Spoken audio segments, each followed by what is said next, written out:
As we saw at the Miss Universe pageant, the BDS movement tried to keep Miss South Africa from coming to Israel, a country they call apartheid. The ice cream makers Ben & Jerry's also made a decision to stop doing business in what they called the occupied Palestinian territories, otherwise known as the West Bank. Many believe the danger of BDS goes far beyond ice cream and a beauty pageant. Ben & Jerry's decision gave a boost to the Boycott, Divestment, and Sanctions movement, or BDS, and raised questions about where it gets its funding. You've got a lot of groups that are operating on, what appear to be shoestring budgets, but yet we continue to see the BDS movement flourish and thrive across various campuses.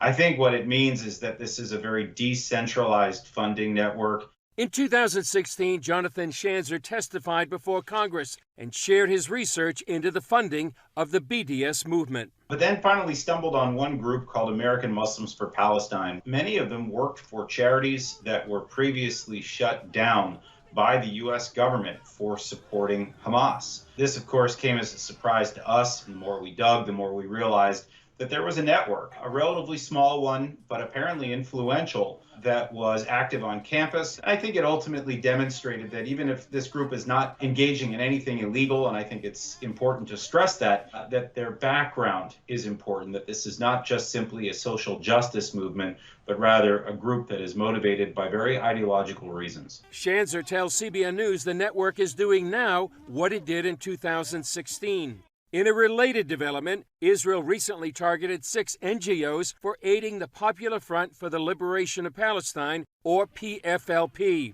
That group is designated as a terror organization by the U.S. So what we're also seeing is that a number of these so-called charities and NGOs really cover for terror groups like PFLP and others as a way to funnel money that ultimately goes to these groups for the purpose of carrying out boycott activities. Arsen Ostrovsky says boycott activities go back 20 years to the movement's beginning at a UN conference in South Africa designed to fight racism. It ended up coming together to promote racism and against one state and one state only, the Jewish state Israel. Annette Will says that helped propel BDS to become a key weapon against the Jewish state.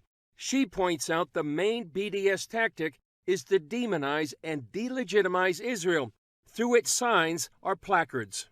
The placard strategy is the equations that everyone who goes to an anti-Israel demonstration sees on their placards. Zionism equals, or Israel equals, or the Star of David equals. These words in our collective consciousness, they connote evil. So what happens through the placard strategy is basically people are exposed to an ongoing refrain that says Zionism, Israel, Star of David equals evil. That, according to Wilf, promotes the idea of Israel as the global villain. There is no greater good in this world than the eradication of evil. So if you create this mental mindset, you create a global mindset that there is an evil out there, and the evil is Israel and Zionism. You're basically saying, because Israel, Zionism, and the Star of David are evil, whatever you do to rid the world of this evil will be justified. Ostrovsky says this helps explain the growth of violence worldwide against Jews earlier this year during Israel's war with Hamas in Gaza. Now, this doesn't happen in a vacuum. It is a direct result of this pervasive discourse singling out and vilifying the Jewish state for opprobrium, and that goes to the very core, the very center of what the BDS movement is doing. And since much of this discourse happens at colleges and universities, BDS creates an unsafe place for young Jewish students. Especially students who identify as Zionist or pro-Israel. The economic impact of BDS on Israel seems minimal, especially as the startup nation gets financially stronger through ties with its Arab neighbors and the Abraham Accords.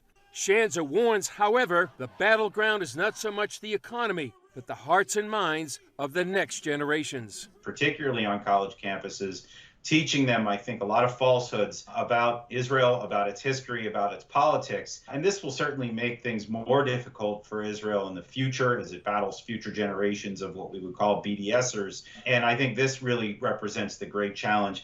not a well-funded movement, as some people might suggest. It is the dedication to the destruction of the Jewish state. And unfortunately, this is something that has been around for 7+ decades and counting.